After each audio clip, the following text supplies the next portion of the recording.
The conventional wisdom that free markets or capitalism failed and that greater regulation and restrictions are necessary are mostly wrong. At the end of the day, government interventions created most of the conditions for the crisis and fostered uncertainty, panic, and inefficiency, both during and after the crisis. Not only did these interventions make the crisis worse, they slowed economic growth and reduced prosperity for the entire decade that followed. So, all right, we've gone into some detail about this thing, and it's a complex thing. So obviously we haven't covered all of the ground, and you have a whole book written about it, which people can read, that gives your perspective and gives some of your arguments. But I mean, Paul, what could have been, let's say this was a market scenario, right? Like let's say it was a different world, it was a parallel universe. It's 2007, 2008. Like let's say that up until that point, all of the misregulation and things had happened, right? So what is the kind of market solution, the non-intervention kind of solution to a crisis like that? Yeah, that's a great question. I mean, I think there's certainly some proactive things that could be done in terms of tweaking certain regulations like mark-to-market accounting and some other things that might have eased the crisis. But really, the solution is relatively simple, which is to sit back and do nothing, right? Like if the federal government had not stepped in with Bear Stearns and brokered that deal, we might not have had a Lehman Brothers in the fall. And because we know Lehman Brothers had an offer on the table to be acquired in the summer, and they turned it down, saying, well, that price is too low. Worst case, we get a Bear deal, right? They were not thinking bankruptcy was in the picture because of the Bear deal. So that's one part of it. But even more broadly than that, like let's say that I'm overly optimistic here. Let's say that the doomsdayers were right, that things would have been worse without TARP, without federal intervention. I'm willing to grant that if they're willing to grant to me greater market efficiency after the fact. And so one of the things I highlight at the end of my book is if we had had robust growth coming out of the crisis, and what does robust growth look like? Just average growth. So economists go back and look at all the recessions over the past 70 years, and they say, okay, what is the average rate of growth coming out of a crisis, coming out of a recession? And the growth coming out of a recession tends to be higher than your average growth. It tends to be around 4.5% in real terms annually. If we had that growth, what we ended up having was like 2%, or a little bit less than 2%, like between 1.5 and a low 2.2 or whatever, for like a decade. If we had 4 or 4.5% GDP growth, the stock market could have gone quite a bit lower. The recession could have been deeper. The economy could have contracted quite a bit more, and we still would have been better off as a country 10 years later if the economy was functioning and recovered normally. Without, what ended up happening is it didn't recover normally. It was hobbled by massive regulation, by inefficiencies of the companies that did a bad job managing capital were kept around. There was uncertainty and panic that was created. So we would have had, so to sum it up, doing nothing, I argue, would have made for a much healthier economy, even if it would have been more painful for a time, would have left us coming out of it with a much healthier economy, healthier wage growth, healthier job growth, healthier economic expansion for the 10 following years and after. And that would have been a much better world than the one we currently live in.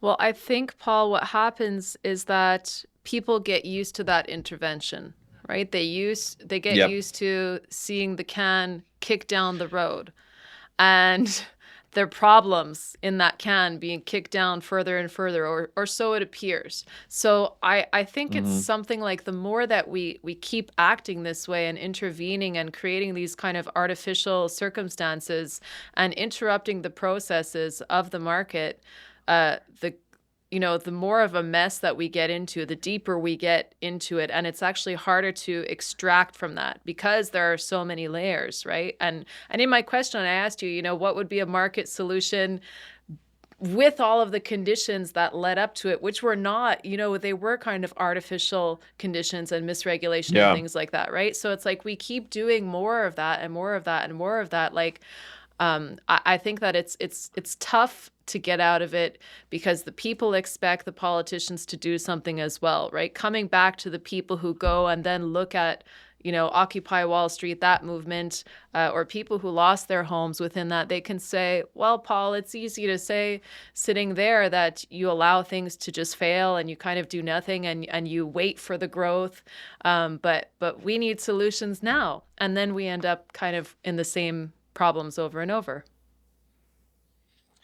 It's true. I mean, it's a deep political economy problem of how do you transition, if you will? How do you transition from a world of dependency to a world of more independency? I mean, we see this. Let's just give you another example. I mean, we see this with Social Security. Everybody, well, not everybody, but almost everybody knows Social Security is a train wreck, right? It is completely unsustainable. It's not going to work.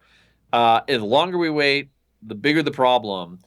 But the transition, right, to make it sustainable, to move away from this sort of worker pays, current retirees, is painful.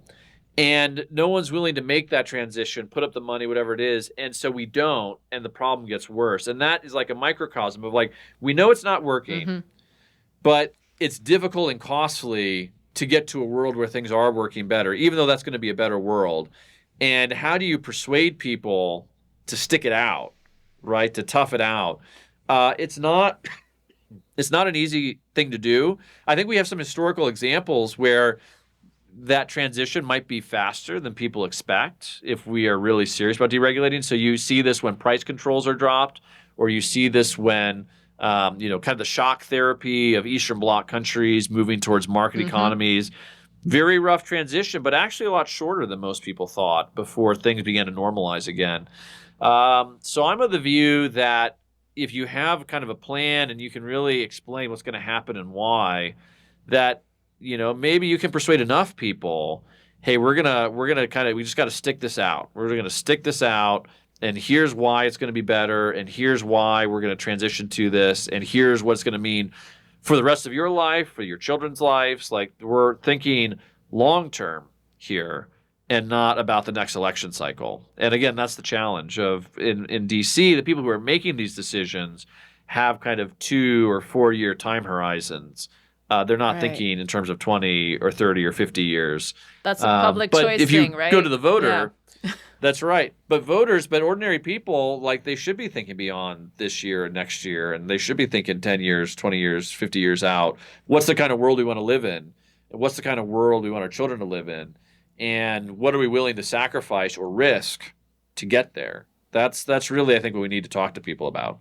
I think that's a great answer. And it comes back to the two kind of solutions that we can look at it that way. There are two kind of solutions that we're faced with right now. Like, this whole situation is not sustainable to do this kind of thing anymore. So,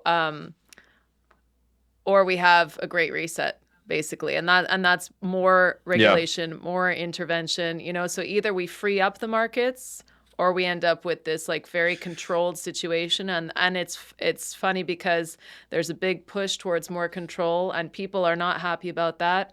And people have lost faith in the idea of markets, though, to come in and fix things, or maybe they're not necessarily educated about that. So this is what I hope that we can share with people here.